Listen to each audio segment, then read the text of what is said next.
Tu vari būt veiksmīgs uz papīra, ar naudu, ar statusu, vispār ar pareizo dzīvi kā tādu, bet tajā laikā tu vari būt pilnīgi tukšs attiecībās. Vienalga, vai tu esi sieviete vai vīrietis, tur beidzot ir tā vieta, kur paslēpties aiz sasniegumiem nav iespējams, tāpēc, ka tu atnāc mājās un situācija tāda, kāda viņa ir. Vīrietis, kurš prot iekarot pasauli, bet neprot būt vispārībā klātesoši attiecībās, un tāda sieviete, kura it kā visu tur kopā, bet viņa neprot būt patiesa. Viņi abi tāpatās satiksies kaut kur, kur viņi izliekas, ka viss ir kārtībā.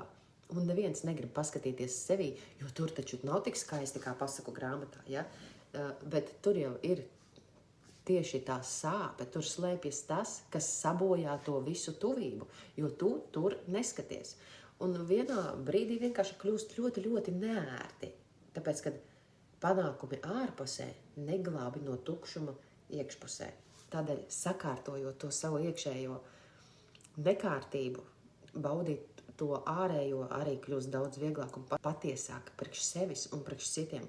Jo kāda jēga, ja tu sev stāsti, ka tev tie panākumi kaut ko nozīmē, ja tur iekšā patiesībā tu nezini, kā tikt galā ar tām sajūtām un nevari runāt, vai tev liekas, ka tas ir kaut kāds kauna iemesls, un tā viss ir tikai neprasme komunicēt. Tāpēc arī to atrisinot iekšējos šos mezglus sevī, kad es jūtos nepietiekama vai nesaprasta vai neuzklausīta, vai vienalga vīrietis, kurš aiz savas veiksmes beidzot grib iegūt arī patiesas un patīkamas attiecības, tas viss ir izdarāms, bet tam ir vajadzīga tava klātbūtne, tava vēlme iesaistīties un strādāt, un zemapziņas terapija tas ir fantastisks veids,